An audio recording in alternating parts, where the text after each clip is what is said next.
Hey guys, welcome to my video. With so much interest about the Pi network, I wanted to do a video about the creators, who they are and what we know about them.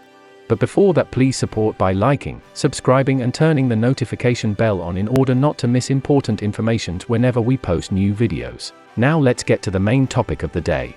So far I did a lot of digging for this video, so I think a lot of you guys are going to find this pretty interesting, but for anybody who don't really know what the Pi network is, here's my best explanation.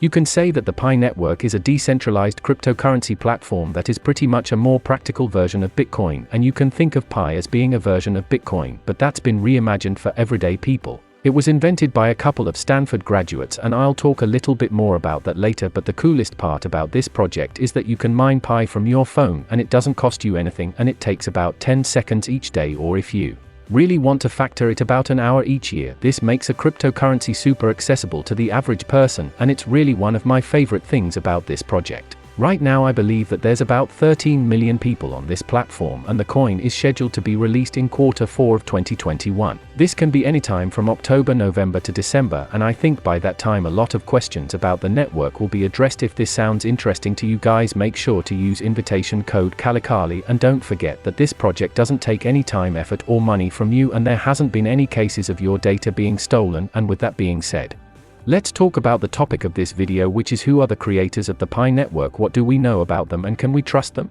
So far, one thing I can say for sure is that these developers have a pretty good history on the internet. There's actually a lot of information about them, and I think a lot of you guys will learn something new in this video. I want to start off with the head of technology for the Pi network. His name is Dr. Nicolas Kokkalis, and he's responsible for a lot of the back-end development of this project. Every innovation that we had in the history was there because it filled a significant gap that existed in the world right off the bat. You can see that his resume is pretty stacked. He attended the University of Crete from 1998 to 2002 and would later go on to get a master's degree from the University of Toronto, and also another master's degree in management science and engineering from Stanford. And I know this sounds like a lot already, but he would later go on again to get a PhD in electrical engineering from Stanford, and is now doing his postdoc there.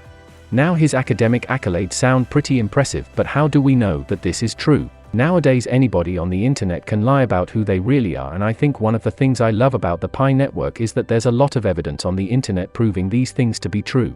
You can see his academic profile on Stanford.com, and it's going to list exactly what I told you guys so far, but if you're somebody who needs more proof, we can actually take a look at some of the classes that he teaches, and let's take a look at CS359B. This is a blockchain application design class that he leads, and the goal of this class is really to teach you how to design your own blockchain application.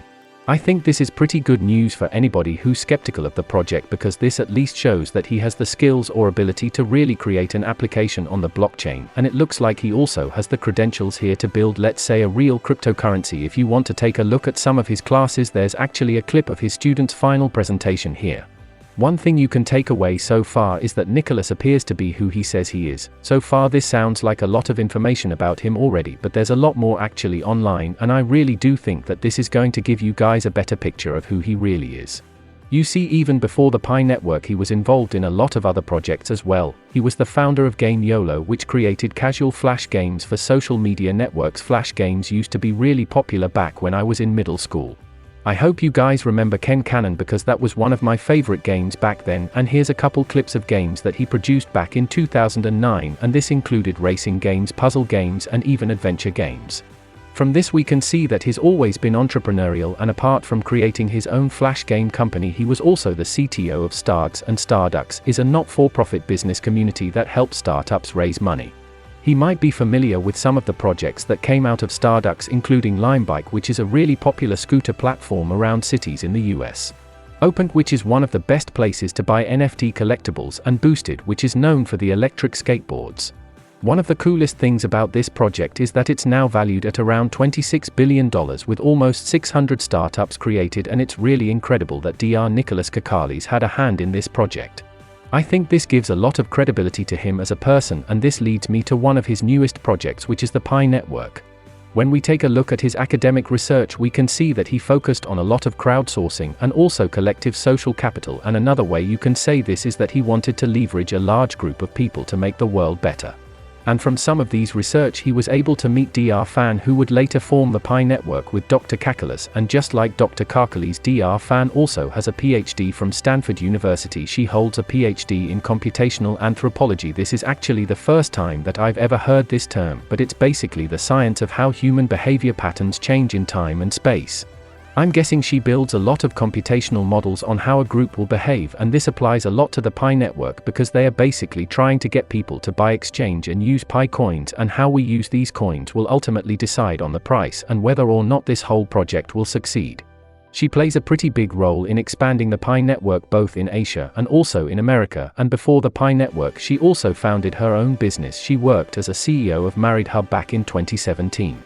The company was able to receive about $100,000 in funding. She designed a Chrome extension to help you email multiple people. Basically, instead of emailing one person at a time, you can email 1,000 people at once. And if you want to learn more about this, here's a quick clip or YouTube video of how this system works. This tells me that she has a strong entrepreneurial spirit, just like Dr. Nicolas Kokkalis. And one of the more interesting things that I found when I was doing research on her is really another company that she started. Right now she's listed as a CEO of a company called Social Chain, and it looks like to me that this is actually the company behind the Pi network, and I'm really curious to see what happens in the future. The last founding member of the Pi network is Vince McPhillip, or the head of community for the Pi network, and similar to the other members of the Pi network, he also has a strong academic background. He graduated from Yale University with a bachelor's in political science, and just like the other members on this team, he also had his own business projects as well. He started his own wellness program called Wellin, and although I couldn't really find too much about the project today, I did see that he worked for a non-profit consulting company. The company is called Bridgespan Group, and he likely worked as a management consultant for the company, and the goal of Bridgespan Group is trying to help not-for-profit companies become more efficient. This includes gathering as much data as you can on the company, trying to reduce costs, and also focusing on areas for that company to improve. After working at Bridgespan, he attended Stanford University for his MBA, and at Stanford he would get more and more interested in cryptocurrency, and while attending he would start the Stanford Blockchain Collective. This was a group of people who were interested in using cryptocurrency to change the world. No expensive investing, none of that. It's just a basic mobile application that anyone can download from your phone on the Play Store and on the App Store, and you now start earning Pi today. And this group would eventually grow to about 750 people, and today he still sits with Dr. Nicolas Kokkalis to manage the group. So far I think I can paint a pretty good picture of what happened. It looks like to me that Dr. Nicolas Kokkalis and Vince McPhillip met at this group, and Dr. Nicolas Kokkalis and Dr. Fan met during the research project, and since all three of them were interested in using cryptocurrency to change the world, they came together and created Social Chain, and under Social Chain they created the Pi network. I think this is a pretty plausible explanation of how the Pi network started. They all had an interest in cryptocurrency, and they all wanted to use it for some sort of good, and the project seems pretty trustworthy right now, especially in the hands of these people. I won't have to say that Vince is no longer with the project. This happened on February 2, 2021, and there's not a lot of explanations about this. All we know so far is that it might involve some sort of litigation case, and whatever happens I'll try to keep you guys posted. But what I do know so far is that with his departure it looks like Christina Birch will be the new marketing personnel for the Pi network. She's the founder of the Roybiv Collective, and her latest project is the Pi network. She served as a former senior vice president of creative advertising for Sony, and it looks like her company helped promote films like Spider-Man, Jumanji, and even Transformers. I think with her help she's really going to push this project to the next level. This might include marketing campaign and also a redesign of the Pi app in general, and apart from her there's also a lot of different members working for the project as well. What I can say so far is that this project looks pretty legit, especially because they have the personnel and also expertise to make this thing successful.